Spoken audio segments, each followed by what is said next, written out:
शक्तीपीठ मार्गामुळे करवीर तालुक्यातील शेतकरी देशोधडीला लागत असेल तर जिल्हाधिकारी कार्यालयावर मोर्चा काढू, राहुल पाटील. बाबा खूप बोर होतंय, काहीतरी नवीन फ्रेश ऑर्डर करा ना. माझ्याकडे एक सरप्राईज आहे. स्वाद गोकुळचा, आस्वाद परंपरेचा, गोडवा नात्याचा, गारवा आनंदाचा, गोकुळ आईस्क्रीम सोबती प्रत्येक क्षणाचा. गोकुळ आईस्क्रीम. शक्तीपीठ महामार्गामुळे करवीरमधील 18 गावातील 475 एकर जमीन बाधित होणार आहे.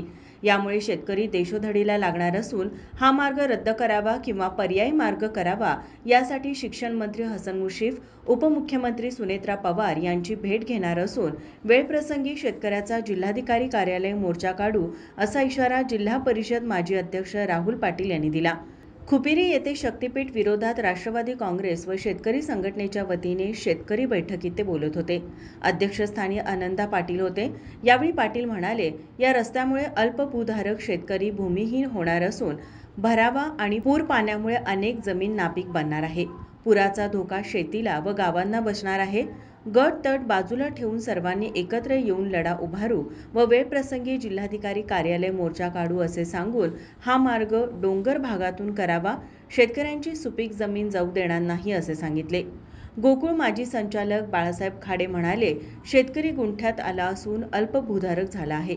शक्तीपीठमुळे तो भूमिहीन होणार आहे. 450 फुटाचा हा रस्ता असून पुरामुळे शेती आणि शेतकरी उद्ध्वस्त होणार आहे. या रस्त्याला विरोध करण्यासाठी ग्रामस्थांनी एकजूट करून ताकद दाखवूया, वेळप्रसंगी जनआंदोलन उभा करूया. शेतकऱ्यांच्या जीवन मरणाचा प्रश्न असल्याचे ते म्हणाले. प्रास्ताविक प्रवीण पाटील यांनी केले. जिल्हा परिषद सदस्य राजेश सूर्यवंशी, नामदेव यादव, अशोक माने, शेतकरी संघटनेचे ज्ञानदेव पाटील यांचे मनोगत झाले. यावेळी शंकर पाटील, सर्जेराव पाटील, प्रकाश मुगडे, शेतकरी संघटनेचे पांडुरंग शिंदे, दत्तात्रय पाटील, रणजित पाटील, सरदार बंगे, शहाजी गिरी, सखाराम पाटील, भगवान हराळे, पदाधिकारी, ग्रामस्थ उपस्थित होते. माझा महाराष्ट्र न्यूजसाठी करवीरहून विश्वनाथ मोरे. ताज्या घडामोडी पाहण्यासाठी माझा महाराष्ट्र न्यूजला आजच सबस्क्राईब करा.